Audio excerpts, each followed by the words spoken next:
Olá, meu amigo, minha amiga da TV Novo Tempo. Mais uma vez nos encontramos aqui hoje para meditarmos um pouquinho, refletirmos sobre Jeremias 49.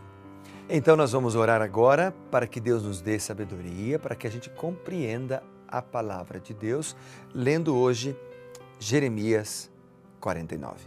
Vamos orar? Bondoso Deus, queremos ouvir Tua voz mais uma vez. Fala conosco através da leitura da Tua palavra. Em nome de Jesus. Amém. Bem, esse capítulo aqui é um capítulo de profecias de condenações. Se você já leu, você viu. Há uma profecia contra os amonitas, profecia contra os edomitas, fala dos pecados e do castigo de Edom, profecia a respeito de Damasco, a profecia a respeito da Arábia, profecia a respeito dos elamitas, várias profecias aqui contra aqueles que andavam longe do Senhor, contra os povos pagãos e contra aqueles que transgrediam as leis do Senhor. Aqui aparece o julgamento dos amonitas e a sua restauração. O julgamento de Edom, Damasco, Quedar, Azor, Elão e a restauração de Elão. O livro de Jeremias contém muitas profecias. E esse capítulo é dirigido a 5 povos que tinham relações com o povo de Judá. A primeira seção é a profecia contra a capital dos amonitas, que eram os descendentes de Ben-Ami. Também era conhecido como filho da filha mais nova de Ló. Eles viviam no lado oriental do Rio Jordão. Os amonitas tinham seu próprio deus, Moloque, que significa rei divino. No tempo dos juízes, os amonitas eram hostis contra os israelitas. Você pode ver lá em Juízes, por exemplo, no capítulo 3 e verso 13. Eles ridicularizavam Israel, dizendo que Israel perdera o domínio da terra, que havia sido concedida a tribo de Gade e agora o deus Moloque morava lá. Eles trouxeram contra si o desagrado de Deus porque mostraram-se infiéis ao verdadeiro Deus, né? Então, a segunda parte desse capítulo é uma profecia contra Edom. Os edomitas eram os descendentes de Esaú. Quando os israelitas estavam no Egito, a cidade de Temã, em Edom, era famosa por sua sabedoria. Deus, através do seu Espírito, atuou nas pessoas em Temã, enquanto os israelitas estavam adorando ídolos no Egito. Você encontra isso, por exemplo, em Josué 24:14. Sempre Deus atua na vida dos seus filhos para restaurá-los, para trazê-los de volta. Deus atua na vida daqueles que buscam ser fiéis. Deus cuida de nós. Agora, infelizmente, Edom acabou se tornando como Sodoma e Gomorra, porque os edomitas se deixaram enganar pelo orgulho e pela coragem. A terceira seção do capítulo que nós lemos aqui, capítulo 49, ela é uma profecia contra Damasco, a qual era uma antiga cidade aramaica, na beira do deserto, que prosperava por causa do seu oásis fértil. Então essa cidade teve verdadeiros adoradores de Deus, como Naamã, Azael, no passado, né?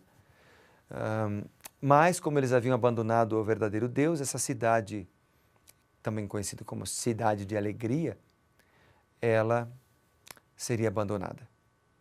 A quarta seção do capítulo 49 é uma profecia também contra Quedar e Azor.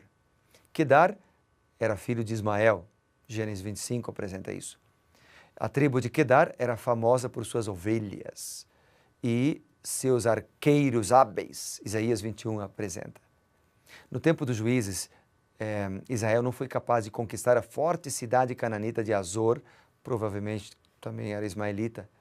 Mais tarde, Nabucodonosor, rei da Babilônia, conquistou as cidades. Bom, a quinta profecia do capítulo, ela é contra Elão, terra a leste de Babilônia. Essa profecia foi cumprida quando Elão tomou o lado dos babilônios, que mais tarde foram derrotados pelos assírios.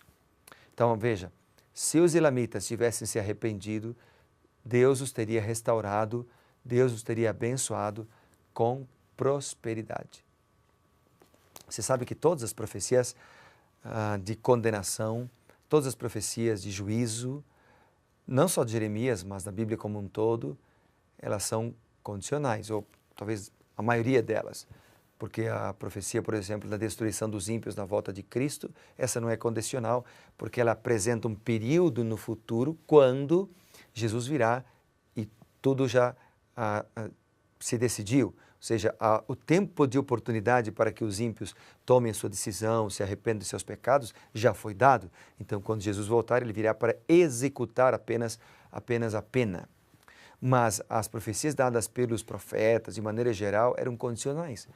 Como a de Jonas, quando Jonas foi enviado para Nínive para dizer, em 40 dias Nínive será destruída e todos vocês vão ser mortos, mas os ninivitas se arrependeram, mudaram sua vida e Nínive não foi destruída.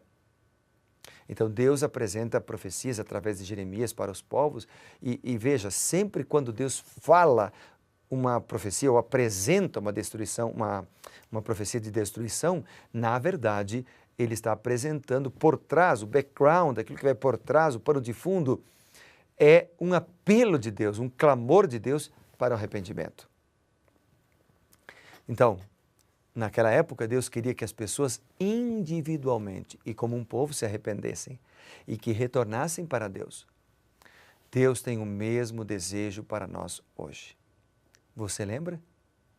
É só a gente ir lá para Ezequiel, por exemplo. Vamos dar uma olhada lá em Ezequiel.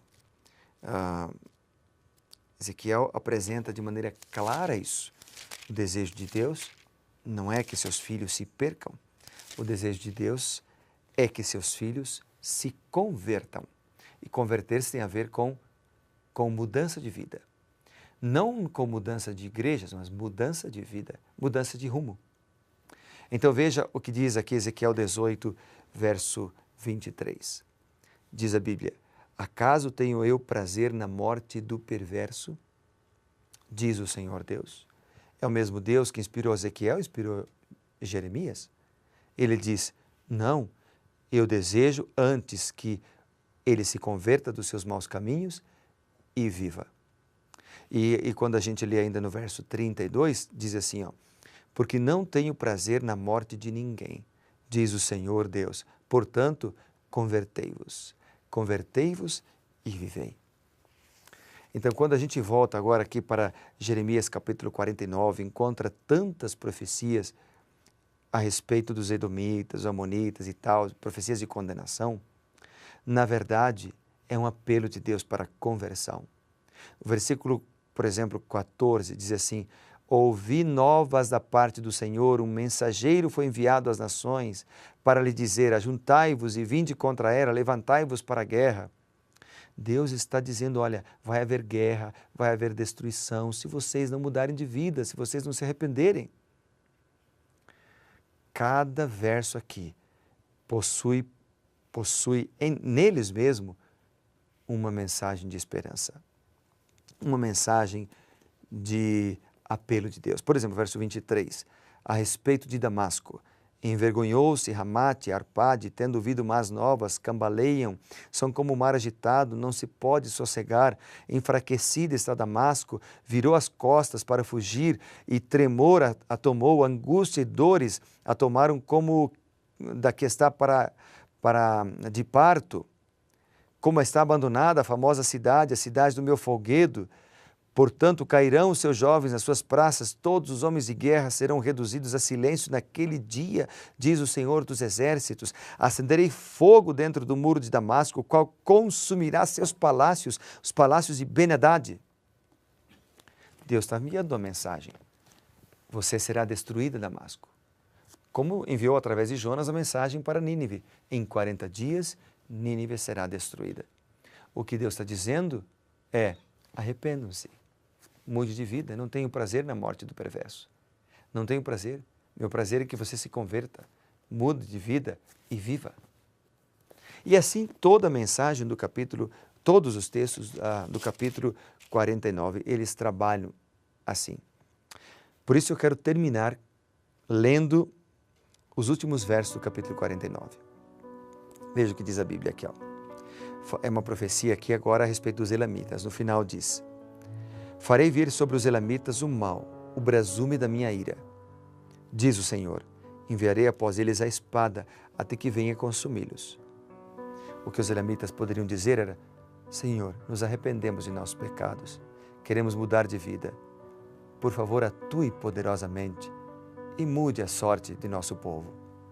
Mas isso não acontecia. Aqui diz assim, no último verso do capítulo 49. Nos últimos dias mudarei a sorte de Elão, diz o Senhor. Há esperança. Há esperança, mudarei a sorte. Deus chacoalha o povo, diz, presta atenção, vocês vão ser destruídos. Eu quero mudar a sua sorte. Mude de vida. E Deus está falando isso para você hoje também.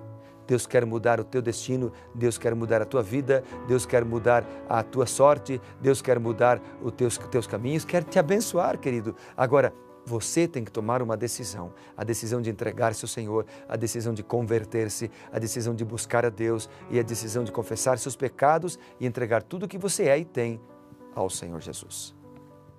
Vamos orar por isso?